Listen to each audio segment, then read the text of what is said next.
27ویں ترمیم کی گئی ہے۔ اس ترمیم میں بہت سے امور متنازع ہیں، اور اس میں واقعہ یہ ہے کہ عدلیہ کی آزادی کے اوپر بھی اس سے قدغن عائد ہوتی ہے۔ لیکن جو سب سے زیادہ قرآن و سنت سے متصادم بات اس 27ویں ترمیم میں آئی ہے وہ یہ کہ صدر مملکت اور جو فوج کے جو اعزازی عہدے ہیں، فیلڈ مارشل، اور جو 2 نئے عہدے پیدا کیے گئے ہیں، وہ ہر قسم کی تعزیری قانون کے تحت، کسی بھی فوجداری قانون کے تحت ان کو تا حیات ان پر کوئی مقدمہ نہیں قائم ہو سکتا، اور نہ ان کے اوپر کوئی کارروائی ہو سکتی ہے۔ یہ ایک ایسا اقدام ہے جس کی کوئی نظیر کم از کم میرے علم میں دساتیر عالم میں نہیں ہے۔ ہوتا یہ ہے کہ جو صدر مملکت کو تحفظ دیا گیا ہمارے سن 1973 کے آئین میں، وہ بھی ہمارے نظر میں قابل اعتراض تھا، اور ہمارا اعتراض قابل اعتراض ریکارڈ پر ہے۔ لیکن اس میں بھی یہ ہوتا تھا کہ اگر صدارت کے دوران کوئی تعزیری مقدمہ جاری ہو تو اس کو اس کے مدت صدارت کے دوران اس پر مقدمہ نہیں چلتا تھا، لیکن گواہیاں سب بلاک کر لی جاتی تھیں، اور اگر وہ جب وہ صدارت سے معزول ہو تو پھر اس کے اوپر مقدمہ چلایا جا سکتا تھا، اور یہی ساری دنیا میں ہوتا ہے۔ لیکن ہماری اس 27ویں ترمیم میں تا حیات اس کو استثناء دے دیا گیا ہے۔ یہ قرآن کریم کی آیات کریمہ، خلفائے راشدین کے عمل، خود نبی کریم سرور دو عالم صلی اللہ علیہ وسلم کے عمل، اور اسلامی تعلیمات اور عدل و انصاف، ہر اعتبار سے یہ صورتحال انتہائی افسوسناک ہے۔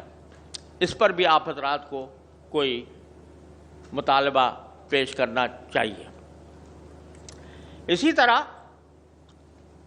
ابھی کچھ عرصے پہلے ایک قانون منظور ہوا ہے جو ابھی فی الحال اسلام آباد کی حد تک نافذ ہے کہ 18 سال سے کم عمر کی شادی قابل سزا جرم ہے، اور اس میں نکاح کرنے والے کو، کرانے والے کو، یہاں تک کہ نکاح خواہ کو بھی سزا دی جائے گی اگر اس نے 18 سال سے کم عمر کے لڑکے لڑکی کی شادی کی۔ یہ ایک ایسا قانون ہے جو آپ حضرات کے سامنے ہے کہ اس کا قرآن و سنت سے کے بالکل خلاف ہے۔ اس کے بارے میں بھی کوئی متحدہ موقف اختیار کرنا ضروری ہے۔ اسی طرح آپ حضرات نے سنا ہوگا کہ ٹرانسجنڈر ایکٹ 2018 میں نافذ ہوا تھا۔ یہاں تھوڑی سی وضاحت اس لیے کر دوں کہ بعض اوقات ٹرانسجنڈر کا جو لفظ ہے اس سے بعض لوگ یہ سمجھتے ہیں کہ یہ خنثی کا مرادف ہے، حالانکہ یہ ایک نئی اصطلاح ہے جو مغرب کے لوگوں نے گھڑی ہے، اور اس کا خنثی سے کوئی تعلق نہیں ہے۔ اس کا مطلب یہ ہے کہ ہر انسان اس بات کے لیے آزاد ہے کہ وہ اپنے آپ کو مذکر سمجھے یا مؤنث سمجھے، تخلیقی اعتبار سے وہ کچھ بھی ہو، لیکن وہ اگر ایک بظاہر مذکر ہے اور وہ اپنے آپ کو یہ کہے کہ میں تو مؤنث ہوں تو اس کو یہ اختیار حاصل ہے۔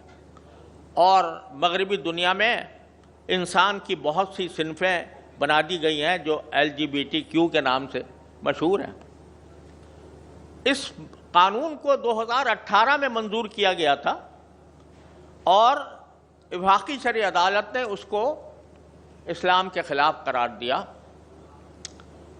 لیکن حکومت نے اس کے خلاف اپیل دائر کر دی، اور وہ اپیل ابھی تک پینڈنگ ہے، سپریم کورٹ کے چیئر بینچ میں ہے۔ البتہ یہ سننے میں آیا ہے کہ سینٹ کی کوئی کمیٹی اس کی، لیکن اگر ٹرانسجنڈر ایکٹ کو ہمارے اوپر مسلط کیا جاتا ہے تو اس کا مطلب یہ ہے کہ ہم جنس پرستی کا دروازہ کھول رہے ہیں۔ لہذا اس بارے میں بھی آپ سب حضرات کو ایک موقف، متحدہ موقف اختیار کرنا ہے۔ ایک بات یہ ہے کہ